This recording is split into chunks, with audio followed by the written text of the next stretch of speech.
যেতে। এই যে মার্কোপোলো রেস্টুরেন্ট, ভীষণ ছিমছাম, পরিষ্কার পরিচ্ছন্ন, একদম ভেতরে ঢুকলে তোমার মনে হবে ফরেন কোনো বাড়িতে আমরা নিমন্ত্রণ খেতে এসেছি। ভীষণ সুন্দর সাজানো গোছানো। এই যে ভিতরে, চলো ভিতরে ঢোকা যাক। এই যে দেখো ভিতরে ঢুকছি। এই ভদ্রলোক রিসেপশনের জন্য কিন্তু দাঁড়িয়ে থাকেন সব সময়। দেখো ভিতরে ঢুকছি। আমরা দোতলায় উঠে গেছিলাম সিঁড়ি দিয়ে। চলো আমার সাথে ভিতরটা তোমাদের দেখাই। সিঁড়িগুলো বড্ড উঁচু উঁচু, আর আমি একটু হিল পড়েছিলাম, প্রবলেম হচ্ছিল উঠতে। তো যাই হোক, উঠে গেলাম। চলো এবার ভিতরে ঢোকা যাক। দেখো ভিতরটা, মানে মনে হচ্ছে না কোনো বিদেশি বাড়িতে নিমন্ত্রণ খেতে এসেছি।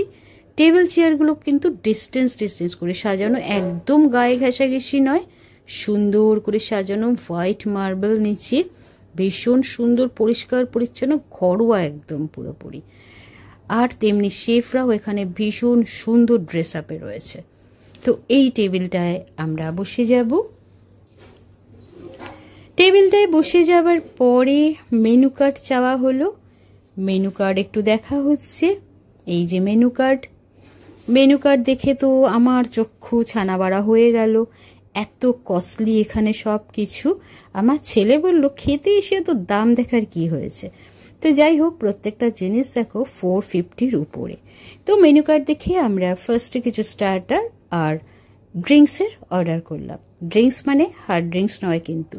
আমি নিয়েছিলাম মকটেল, যেটার নাম ছিল কসমোপলিটন, আর ওরা নিয়েছিল ব্যাগ হুইসের ম্যাগনাম। তো এই যে জিনিসটা আমি যে কসমোপলিটন নিয়েছিলাম, এটা কিন্তু ভীষণ টেস্টি, ক্র্যানবেরি জুস আর অল্প একটু ভদকা মেশানো, ভীষণ টেস্টি ছিল। আর ওরা যেটা নিয়েছিল বাডহুইসার ম্যাগনাম, সেটা টাইপ অফ